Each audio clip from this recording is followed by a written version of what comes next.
It's a great evening to be with you right here on the India Development Debate. Tonight I'm Supriya Srinath and straight on to the big topic that we're debating. And the question, is women empowerment just a fancy slogan? The answer is a big yes if you're in India, because consider this, turn to brick and mortar and the picture gets only worse.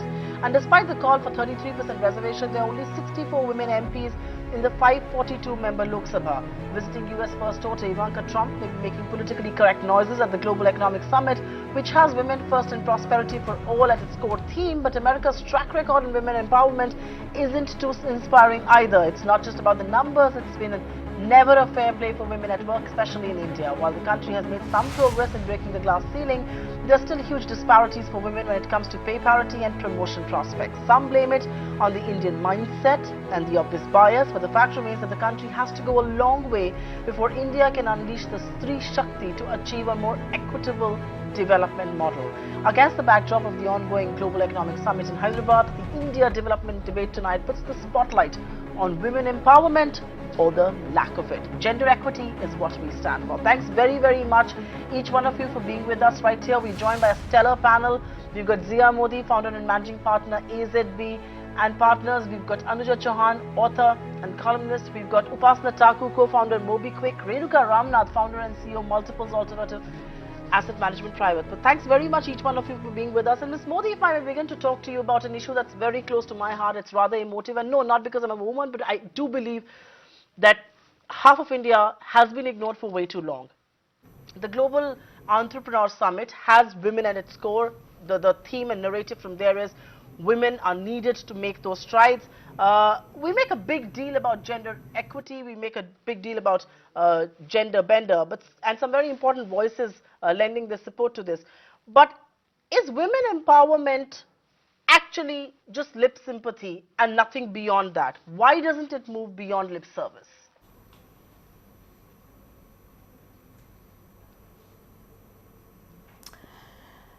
So, I think you're being maybe a little more pessimistic. Let me give you the perspective that I see it in.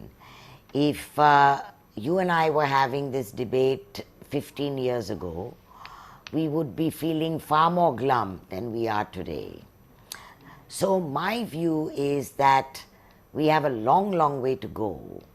And I agree with you that the reality check is that the glass ceiling exists. The amount of women in the C-suite is far less. But there is also a growing recognition, out of a selfish reason perhaps, that women have value, and therefore really the agenda for women has to be not only to go on about their own empowerment, but to make sure we have male champions of change who will adopt this agenda because it is of value to the workforce. And the women who are fighting out there make sure that they have enough of an ecosystem and young women under them and young male men around them who will champion their cause. It is not an overnight journey. But I think, again, if you were interviewing somebody 15 years from now, it would be a happier story. I wonder if I'm going to be doing that 15 years from now, but I think that's a very valid point indeed, that male champions of change needs to be as proactive as women. But Renuka Ramnath, if I may come to you, there is no going away from the fact that the only way to bridge the gender gap is by bringing more women into the workforce. And I agree with Ms. Modi that yes, a lot has changed from 10 years before to now, and I'm sure a lot will change 15 years hence. But the tragedy is that only 25% of graduate women are a part of the workforce. Now, what will you attribute this to? Society, family, corporate culture? Because I mean, on one thing we'll say that the government has over 20 schemes focused on women empowerment. So who is failing half our population in 2017 then? 25% of all women graduates only in the workforce.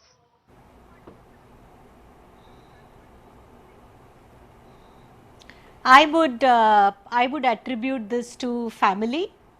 I truly believe that women, only when they enjoy the full unconditional support of the family, can go to work, because it is not possible to get to work and expect a lot of concessions. So while Zia touched upon what corporates can do, and I truly believe that a lot is being done. It is not a lip service at all, but a lot has to change at home as well. That's a valid point indeed, because I think the societal unit is the family, and that's putting it wonderfully. It has to be the family that has to change before the change emanates otherwise. But Anuja Chauhan, I want to go back to this whole theme of the Global Entrepreneur Summit, and I think while we at ET Now and otherwise personally, I celebrate entrepreneurs. I laud the kind of entrepreneurs who are on my show and otherwise as well. We laud platforms like GES, but as more and more women turn to entrepreneurship, do you believe is it out of choice or actually no choice at all? I mean, is it that a sad reflection also of the fact that there are lack of opportunities? Corporate environments perhaps are not as flexible. The freedom of being your own boss is easier by being an entrepreneur. Do you believe that is the reflection of why more and more women are turning to entrepreneurship? It's a reflection of perhaps no choice in the corporate world?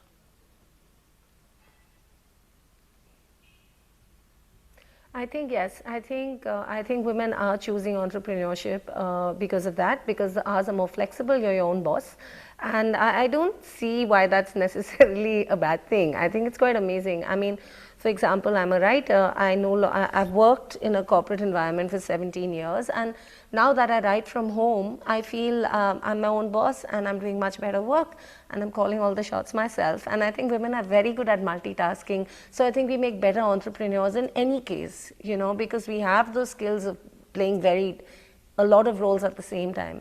So I think that it's great because it sort of gives you everything, and women always want everything, and this way you can have the career and you can be at home and you can have all those things that we always want.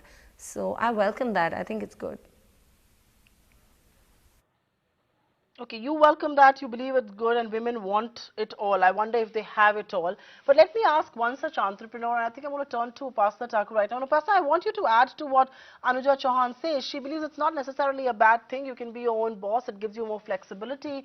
I want you to respond to that point. But the larger point that I made, is it choice, or is it a lack of choice? And the other point that I want you to touch upon is, according to a survey rolled out some months back by a startup incubator, K-Start, a total of 505 respondents, 90% being women, on the state of women's entrepreneurship in India, the key discoveries were that amongst the challenges that some of the women entrepreneurs, I'm presuming like yourself, face, is that the primary one is a lack of investor confidence followed by gender bias.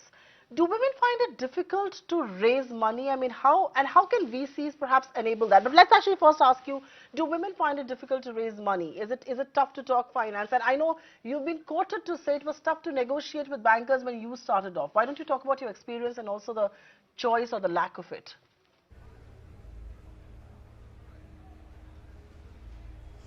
Yeah, so first let me address the choice or the lack of it. So I would like to believe that women are jumping towards entrepreneurship not because of lack of choice of jobs in the corporate world. I think there are enough jobs available for women at all levels in their career. And I also think that entrepreneurship should not be the last option, and flexibility should not be the only reason why women choose it. Because I would also argue that there are some entrepreneurs it's a personal choice for every woman how they want to manage their working hours. But I would also say that entrepreneurship for some women is actually in fact a far more arduous job than a corporate role. And one of the reasons, moving into the second question, one of the reasons investors especially think twice or blink twice before giving a vote of confidence in women founders is because of the same reason. Because so many women start ventures which they don't want to scale at a very rapid level, but want to maintain at a lifestyle business level, which is why this whole concept of investor question marks come in, that are you really building this up for scale, and why should I trust you that despite everything else that happens in your life, you will make sure that you do what's best for the startup. Now that's not a question that they ask male founders, and it is absolutely right on our part to think that male founders also go through various life stages. They may also have to deal with parenthood, they may also have to deal with other health issues for their elderlies in their family, but none of these questions are posed at men. They are posed more at women. And when it comes to serious business requiring serious dollars, I think it is a question that is asked a lot. And I have personally faced bias while trying to raise money both from Indian and international investors. And I think it's unfair, but I would argue, like Ms. Modi, that things have improved over the last 10 years, and I think moving forward, more and more women will jump into corporate roles, entrepreneurial roles, and things will actually change. We can't be phased down or rattled down by any kinds of bottlenecks that come in our way.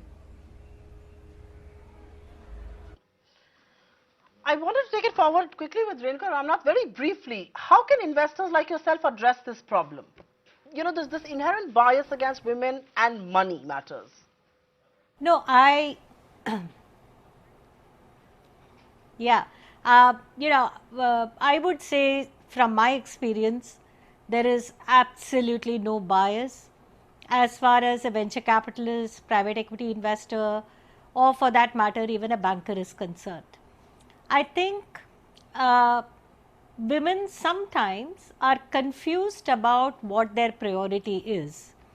And obviously, as a financier and as a shareholder, we would always like to back people who have complete conviction in what they are doing and have absolutely unsatiable appetite for success and growth. If you see these two things and a solid purpose behind the enterprise that they want to build, it makes no difference whether it is a man or a woman. So, a lot lies in the hands of the woman entrepreneur to have complete clarity of purpose and why they are doing what they are doing, not to fill up their time, not to have a small supplemental income, or not because they have no other choice. I think if their clarity is as much as any other entrepreneur, it makes no difference whether you are a man or a woman. All right, so it's And we have gender had neutral as stellar far as investors examples. are I mean, concerned. Kiran And we do hope, Mazumdar Shaw right, got venture yes, capital. right. She Sure, yeah, one that's entrepreneur. a stellar example to quote there. Yes, please go ahead. If I can just move the discussion forward, I'm going to come to you, Zia Modi, because you know when Indira Nui said that famous statement that women can't have it all, it created a real furore. But isn't that the sad reality? Can women realistically have it all? Can you be the super mom? Can you be the absolute ideal wife? Can you be the best homemaker and yet be the best professional possible? You know, can you compete with men that you compete with when you've got everything to take care of at home as well? So can you realistically have it all?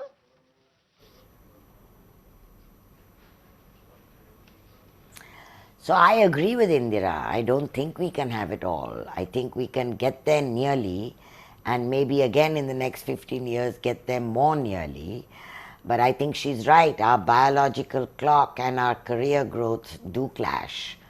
But I think that, you know, if we are passionate enough, as Renuka says, we carve out enough of our lives to make us fuel that passion in the sense of our work and our commitment.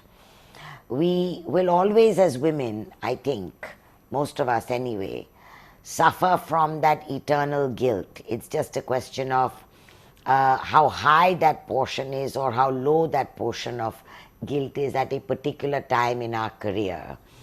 And I think we just have to deal with some of the emotional tugs that get to us really hard at certain times of our life. Be mature enough to take deep breaths. Understand that this is part of the life cycle that we have to go through. And yet be patient and strong enough and not get weary and give up. To understand that, you know, even this shall pass. It's like that. You've got to become philosophical to some extent while continuing to stay passionate, as Renuka says. I think the one reason that I'm loving this debate is that at least everybody is being candid, and I'm glad that somebody like Zia Modi says that, it's impossible to have it all, and at least to the extent that women sometimes want. We're also perhaps a little unrealistic with our own expectations, perhaps a little harsh on ourselves. But Anuja Chauhan, do you agree with Zia Modi when she says that, it's impossible to have it all? We're perhaps nearly having it all, but not entirely. Because, does a woman end up paying professionally for being a child bearer? Does the biggest event of her life cost her the professional career and the meteoric rise she deserves as any other man she rubs shoulder with? I mean, and then of course the whole talk of an inherent bias against a working woman who's who's married with children.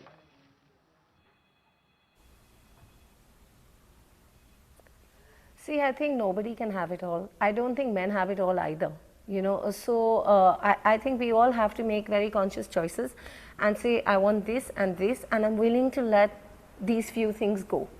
And I think that's realistic, and that's what we should be aiming for, and that's fine. I mean, you can be an amazing wife, and you can be an amazing career woman, but maybe then you're going to let the childhood thing slip. Children, you may let that one slip, or something will slip. It's impossible. Nobody can have it all, men or women. So I think we just need to keep that in mind and prioritize it. I think women can have everything that they want to have, and they will not be able to have everything, so you need to make those choices, and you need to not give in to guilt or societal pressure or ways in which you're expected to behave, and not given to all that, and scientifically pick 2 or 3 things and say, I'm going to focus on these 3 things. If I cannot, I will let domestic goddess go, but I will be amazing diva in the bedroom, or I will be like a boardroom queen, but I will not be the star of the PTA meeting. And the thing is, we always want to be the star. It's like, it's impossible. We do this to ourselves. I'm going to a party, I must look the best at the party. I'm going to a boardroom, I must seriously kick butt. We do this to ourselves, and so I think we need to choose 2 things and say, I shine in this, and in everything else I'm willing to be a wallflower. We need to give ourselves that break. That's putting it so nicely. We're willing to be wallflowers, really. But Upasana, is that an inherent guilt that a woman lives with, that we want to have it all? And at some point in time, I think we need to tell ourselves, you can't have it all. And is a part of a woman being too harsh on herself also a reality? Are women very hard, very harsh with themselves, with the kind of expectations that we have of our own careers, our own families, of being super moms, of being present at every soccer game, which is perhaps not possible even for men like Anuja and Zia Modi point out there?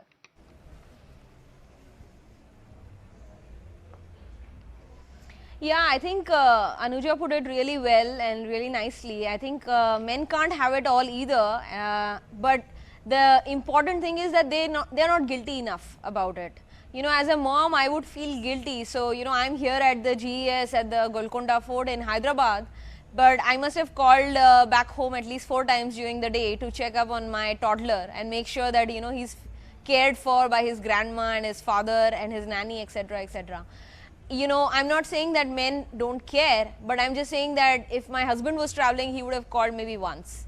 But, I'll call 3 or 4 times. I'm just saying the guilt level in women is way too high. So you want to be, a mom, a super mom, you want to be good at everything, you want to have a well put together home, but unfortunately, you can't have it all. And I learned this very interestingly from Meg Whitman. She used to be the CEO of eBay at the time. I used to work there, and one of the interesting things she said at the women's meet is that, look, I have received the honor of being the worst dressed woman CEO twice in a row, and you know what, it doesn't bother me. So they say I wear plain Jane suits, it doesn't bother me. That's okay. I know I'm good at my job, I know I'm good with my family, everything else doesn't matter to me. So I think there you go. We all have to choose, like Anuja said, what we really want to be good at and feel really good about in our lives. That's so true. I think we've got to make choices and we've got to be conscious about sticking to those choices and not feeling guilty about the rest. But Renuka Ramnath, if I may bring to you this question, I mean, I know a lot of companies out there are making changes, like Zia Modi pointed out earlier, you alluded to it as well, that, changes are being made. There are efforts being made to retain women. There are efforts being made to ensure that we don't miss out on the 50% of the entire workforce in our country. But can the focus just be retaining a woman at critical junctures of her career, whether it's marriage, whether it's having a child, or does it have to move beyond that? Does it have to ensure that she doesn't end up being sidelined, doing the non-core jobs, doing data entry, for instance, looked over for promotions just because she's keeping flexi hours and just because she's perhaps working from home because of those events in her life? I mean, does the debate have to move beyond retaining a woman to issues that I pointed out?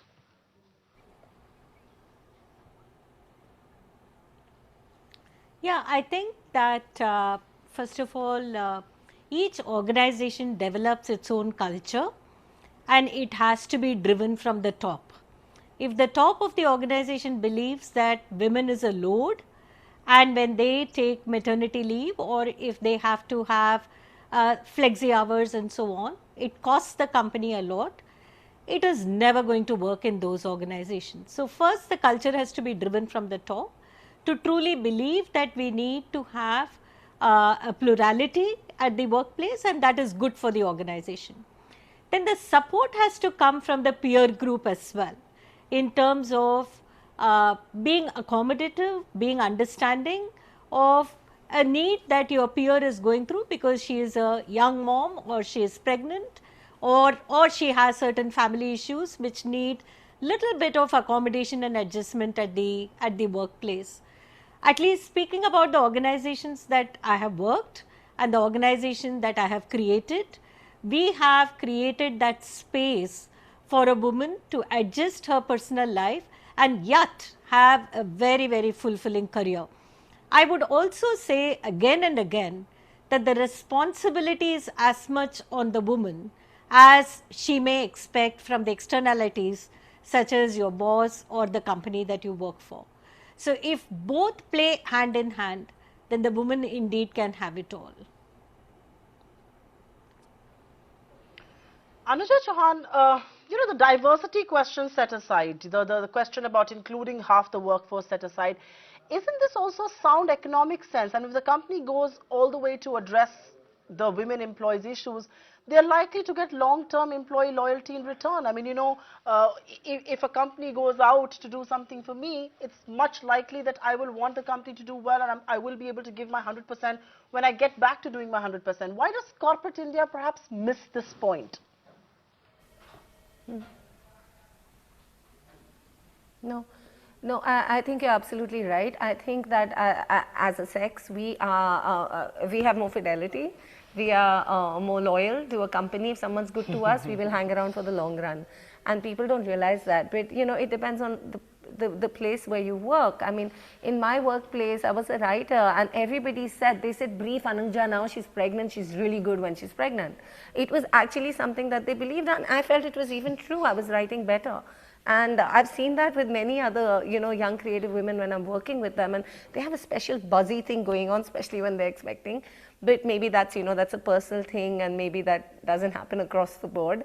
But I do feel that that women will naturally tend to stay around for a longer term.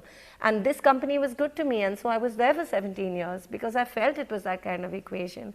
And I think that is something they should really think at, because women tend to stay and they tend to be there longer, and they tend to I don't know, maybe this is not very politically correct of me, but I do feel that we are more loyal and we give our best to somebody who treats us well.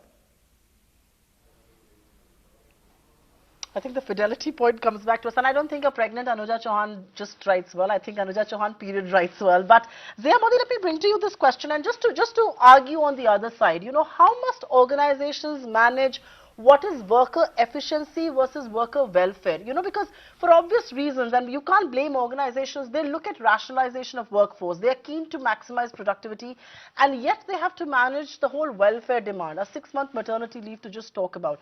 How do you believe organizations must strike that fine balance?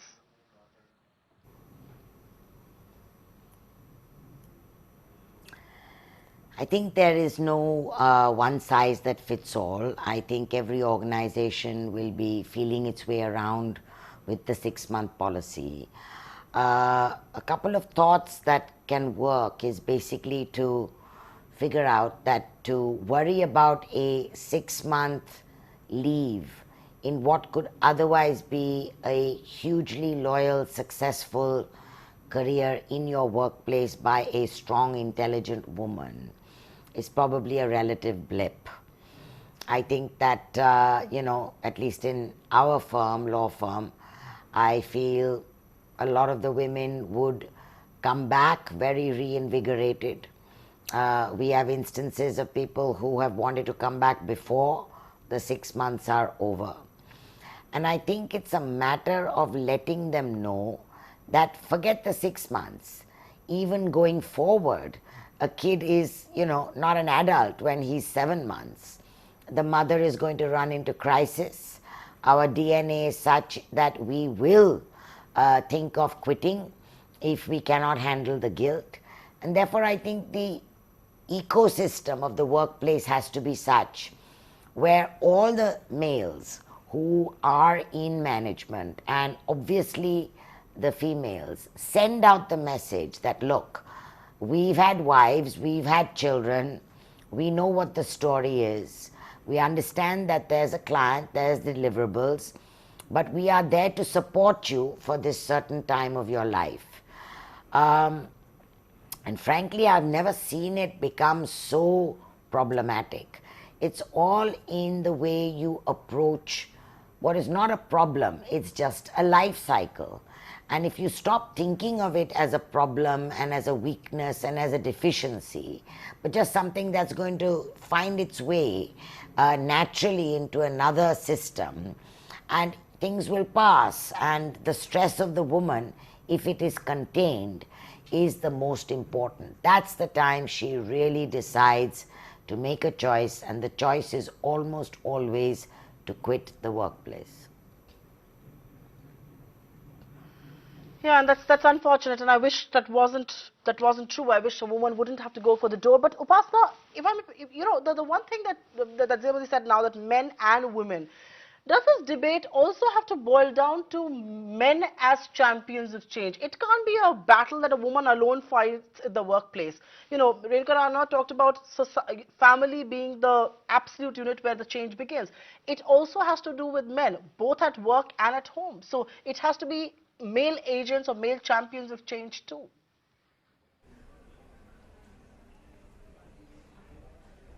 Yeah, it totally has to be. And before I address your question, I actually wanted to bring out another point, which is that, we speak a lot about maternity and, how it pushes back a women's career depending on, so for example, some people want to come back in 3 months, others might even take a break of 1 year. And in such cases, it will impact their career if you're out for a year or so. However, I think if you look at the funnel of the women graduating with degrees or diplomas, only about 30-35% even join the workforce.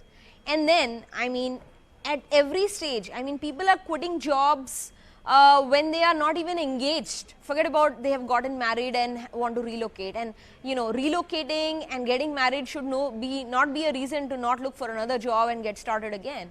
But I'm saying maternity is much further in their life cycle. Women just coming out of colleges are not even joining the workforce, which is a larger problem that we must address, because if the input to the funnel is small, then over the further stages in life, the number of women who continue working is only going to drop. So that was one point I wanted to make. And it, delves into naturally the whole angle on, males as change agents. So I think families and a woman herself, firstly a woman herself has to be strong and confident and independent and has to voice up that, look, I want to pursue this career. She has to bring her parents on board. That's how it starts. And I think the more fathers, the more moms, sisters, brothers are supportive of a woman developing her career, I think that's how it's going to start, and then further in the life, you know, spouses, in-laws, etc. Without the support of the families, it's really difficult.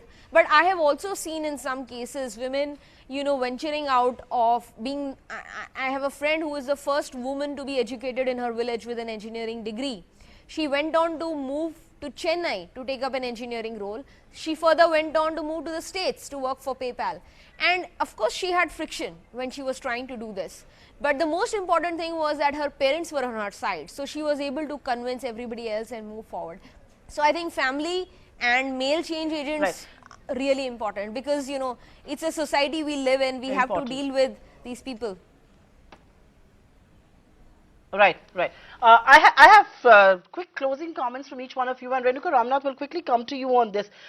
This intervention that comes in the workplace, and you know, Pasmat spoke about how the funnel is perhaps not being filled adequately, and which is why the sieve happens. But the intervention perhaps at work is all very good to talk about. It's all very good to talk about companies that should have good policies. But don't you agree that the gender sensitive you know, intervention perhaps has to be made at the education level itself, and only then will it have the results that we desire?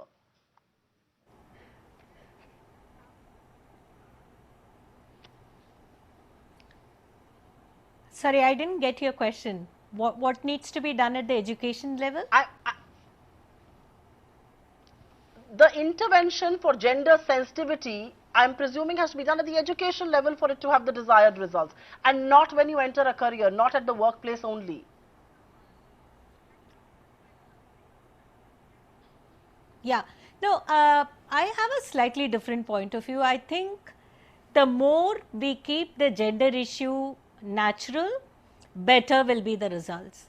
The more we try to force fit things, more will be the rebellious forces to go against it.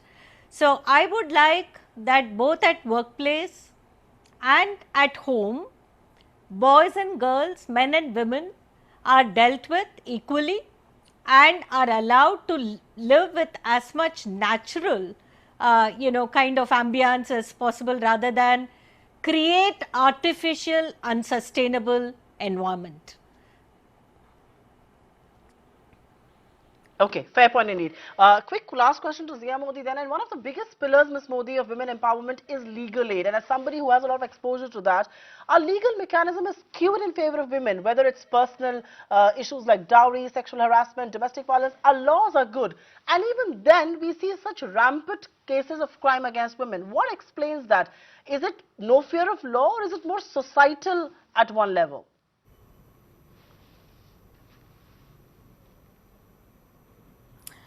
I think, you know, laws are truly effective when society catches up with what is stated in the statute book.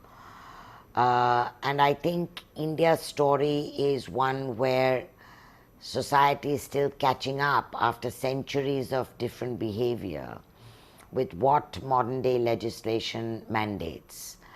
And I think that while a certain sector of society which is urbane could be seen as more progressive, if you like, and even that is debatable.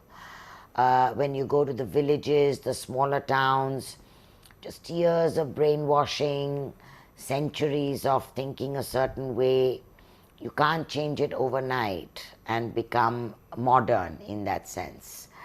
So I think, as you rightly said earlier, it's really allowing education from the primary level to change the minds and thinking of young boys who will still be influenced by their parents, but who will have enough of at least a backstop in what they learnt in school, such that hopefully when they become fathers of the next generation, that societal mindset changes.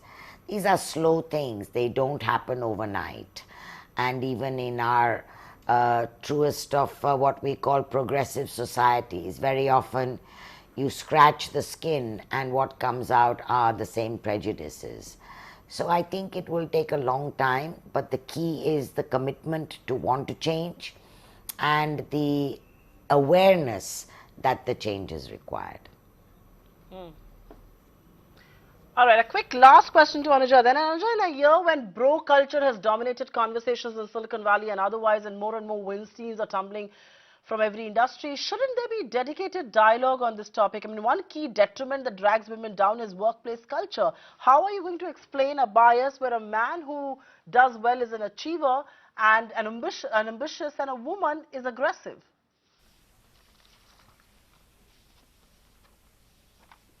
No, that's true. That's something that's very much pervades our culture. It's something I personally feel very resentful about. You know, if a male boss is like really pushes you hard, he's a tiger. If a woman does the same, she's a bitch. And that is the mentality, and it's something that you encounter again and again, that I encounter again personally. You know, I know even if there's a workman in the house, my husband speaks to him, he will listen to him much more respectfully, and it'll be, we will achieve more if we play those little gender games at that point than if I speak to him, and where I may come up against this resentment. So that's very much in place. I think women need to be praised and encouraged to speak up more actively, and little girls and growing girls and mothers in the home should all be lauded for asking for something and for asserting themselves, and not like you are a girl, sit quietly and be seen and not heard kind of thing, which is what happens very much in the way we bring up our girls. We'll always tell them, sit with your legs together, your bra strap is showing, don't laugh so loudly, people will turn around and look. So all that kind of thing is going on. And these are things that we have to encourage and make our girls just feel, much more that, hey, this is your planet too. You're half the world, and grab it. I think I can't get a better ending sentence than that. We've got a fabulous writer amidst us. The world is half yours, and you've got to grab it with both hands, don't we? But thank you, four very wonderful women, for being with me right here and talking about gender equity. I think India will serve itself well if we treat our women and treat them at par, if not better than men. Thank you very much for being with us. So we're going to take a really quick breather, because coming up next is an ET Now exclusive with ICICI MD and CEO Chanda Kochhar, a part of the GES dialogue today. She talks about women empowerment and what gender equity meant to her all through her career and beyond.